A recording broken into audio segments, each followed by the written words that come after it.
자, 복음은 완성품이라 했습니다. 하나님은 우리에게 완전한 완성품으로 주셨습니다. 하나님이 구원의 재료만 주셨다면 인간이 지옥 가는 것에 대해서 하나님께 항의할 수 있습니다. 그러나 하나님은 아주 간단하고 단순하게 원터치 완성품으로 주셨기 때문에 인간은 하나님 앞에 항의할 수가 없습니다. 주 예수를 믿으라. 이 말 한마디 속에는 구원에 관한 모든 것이 1000가지 만가지가 다 들어있습니다. 하나님이 완벽하게 미리 다 만들어 놓으시고 주 예수를 믿으라 하는 것입니다. 그래서 인간은 이 말씀에 그대로 순종해서 주 예수 믿기만 하면은 즉석에서 구원의 사건이 발생하는 것입니다. 엄마가 아침에 얘야 일어나서 밥 먹으라 하면 엄마가 다 해놓았다는 말입니다. 나와서 먹기만 하면 된다는 말입니다. 하나님도 그렇게 다 만들어 놓으시고 이제 모든 인생들을 초청하시는 것입니다. 자, 다음으로 복음이 뭐냐?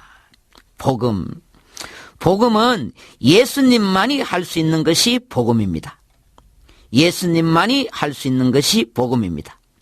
오늘은 복음은 예수님만이 할 수 있는 것이다에 대해서 살펴보십시다. 우리가 예수 한 분만 믿으면 구원받습니다. 왜 그렇습니까? 왜 두 분이나 세 분을 같이 믿어야 구원받는 것이 아니고 예수 한 분만 믿으면 됩니까? 그것은 인간의 구속 사업을 예수님이 혼자 다 이루셨기 때문입니다.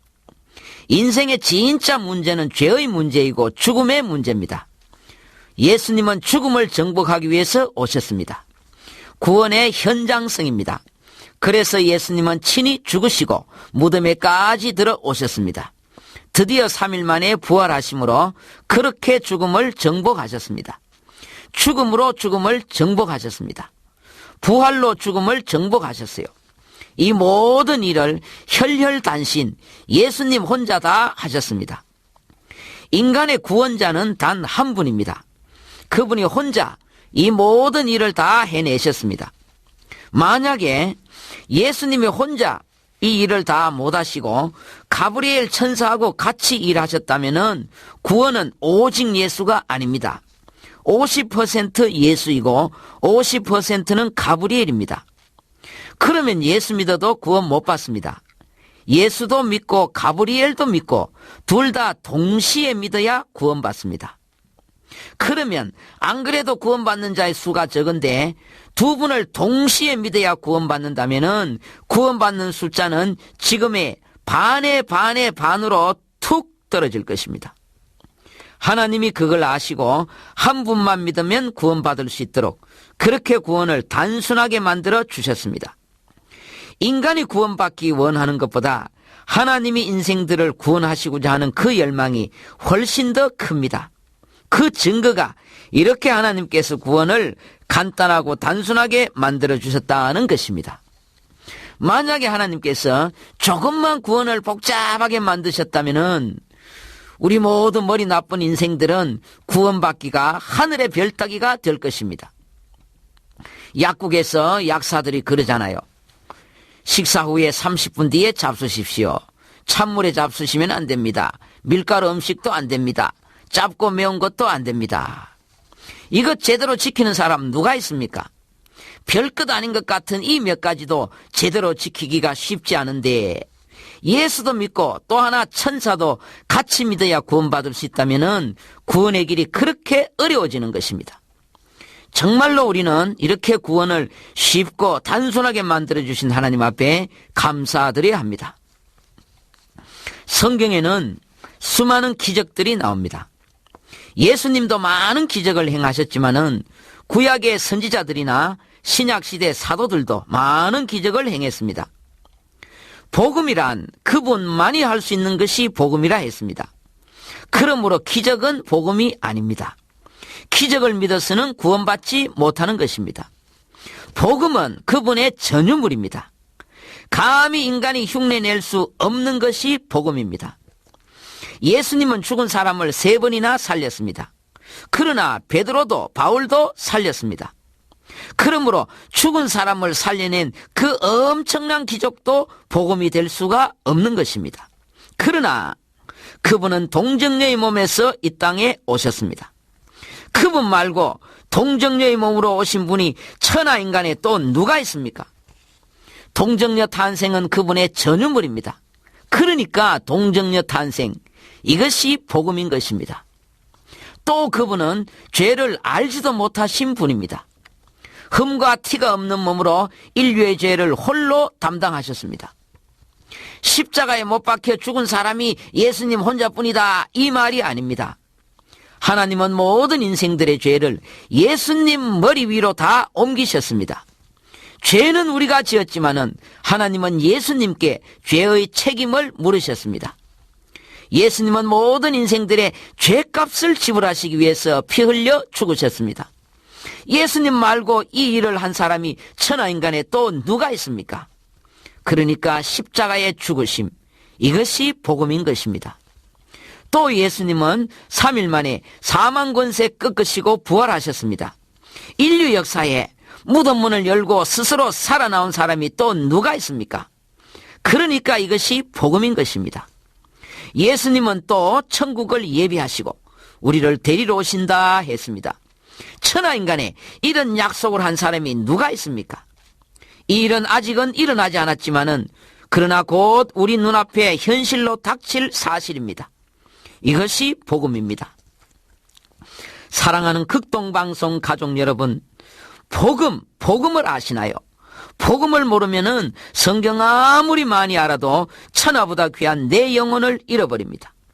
복음은 예수님만이 할 수 있는 그분만의 독특한 사역입니다. 그분의 전유물입니다. 천사나 사람들이 감히 따라할 수 없고 흉내낼 수 없는 것이 복음입니다. 예수님만이 혈혈단신 혼자 그 일을 하셨습니다. 그래서 구원은 오직 예수입니다. 그분이 혼자 다 하셨기에 이제 그분만 믿으면 구원받을 수 있는 것입니다. 하나님이 이렇게 간단 명료하게 만들어 놓으셨습니다. 인생들의 구원에 관한 모든 것은 그분 안에 다 들어 있습니다. 그것이 바로 복음입니다. 자, 복음에 대해서 우리 마지막 한 가지 더 살펴보십시다. 복음은 변하지 않는다. 복음은 변하지 않는다 하는 것입니다. 시대에 따라 변하는 것은 복음이 아닙니다. 복음은 불변입니다. 몇 해 전에 제가 가족들과 거제도에 다녀온 일이 있습니다. 그때가 2월 말경이었습니다. 우리나라에서 봄이 가장 먼저 찾아오는 곳이 거제도잖아요. 바닷가 가까운 곳에 한 웅덩이가 있었는데 아직 2월이니까 얼음이 덜 녹았고 새파란 물 이끼 수초들이 막 엉겨 있었습니다. 그 웅덩이에 새파란 물 이끼 수초들과 함께 우물우물한 깨구리 알이 군데군데 섞여 있었습니다. 그 우물우물한 깨구리 알을 보는 순간에 너무 반가웠습니다.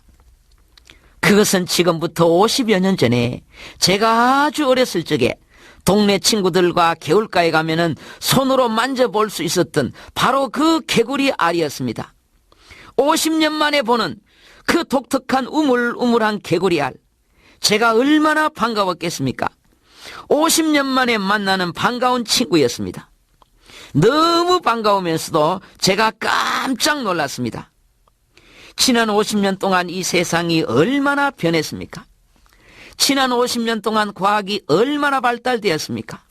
우주선이 핑핑 날아가고 있잖아요.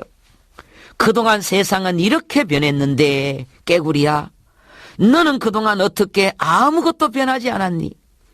온 세상이 이렇게 신식으로 변했는데 너는 아직도 옛날에 그 방법대로 올챙이를 까고 있구나. 고맙다. 정말 고맙다. 내가 만약 세상 따라 더 과학적인 방법으로 올챙이 새끼치는 방법을 개발을 했더라면은 오늘 내가 어떻게 너를 이렇게 만나볼 수 있겠니? 너는 아직도 옛날에 그 방법을 고집하고 있구나. 그러면서 제 눈에서 눈물이 핑 돌았습니다. 개구리 알을 보고 눈물이 난 게 아니라 그 순간 하나님의 사랑이 떠올랐기 때문입니다. 예수님 날 위해 십자가에 죽으시고 부활하셨다는 그 이야기. 그래서 누구든지 예수 믿으면 죄 용서받고 구원받는다는 이야기. 이것은 지금부터 2000년 전의 이야기입니다. 임진왜란, 이순신 장군 거북선 이야기, 이 이야기들은 이제 너무 오래되어서 어떨 때는 전설같이 들릴 때도 있잖아요. 그러나 이 이순신 장군 이야기는 지금부터 겨우 400년 전의 이야기입니다. 그러나 이 십자가 이야기는 신비한 거북선으로 외적을 무찔렀다는 이 이야기보다 5배나 더 오래된 2000년 전의 이야기입니다.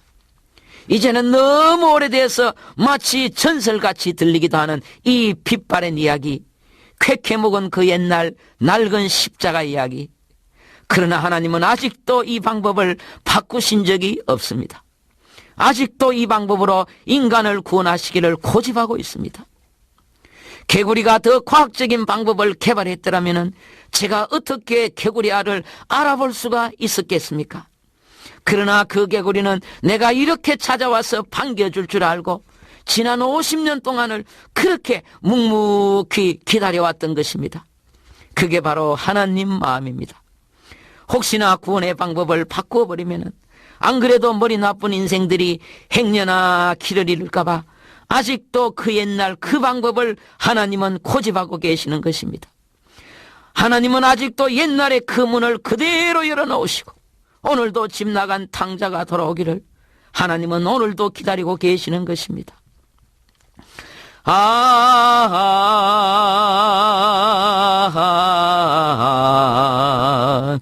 주의 사랑 깊고 크셔라 내 영혼의 파도처럼 메아리쳐 온다. 사랑하는 극동방송 가족 여러분, 이 하나님의 사랑을 아시겠습니까? 이 세상에 생명 주시길 그렇게도 원하셨던 길, 그렇게도 영원한 멸망에 빠진 인생들을 구원하시고자 안달하시는 그 하나님의 사랑을 아시겠습니까? 오늘 그 하나님의 사랑에 다시 한번 감격하시기를 바랍니다. 복음은 이렇게 불변입니다.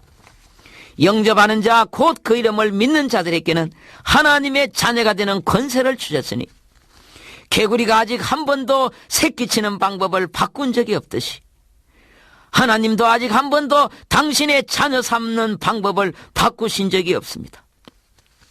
그 하나님의 사랑에 감격하시기를 바랍니다. 자, 이제 정리를 해보십니다. 복음이 뭐냐? 4가지 특성이 있다 했습니다. 첫째로 복음은 나의 복음입니다. 나와 상관없고 내가 혜택을 누리지 못하는 것은 복음이 아닙니다. 두 번째로 복음은 완성품입니다. 하나님은 원터치 완성품으로 주셨습니다. 그래서 모든 사람은 아주 쉽게 즉석에서 구원받을 수 있습니다.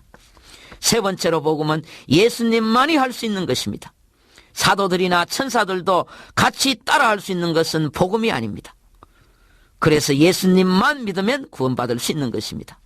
마지막 4번째로 복음은 변하지 않습니다. 복음은 영원한 복음입니다. 세상 풍조가 아무리 변해도 복음은 불변입니다. 신명기 6장에 나오는 쉐마의 말씀입니다.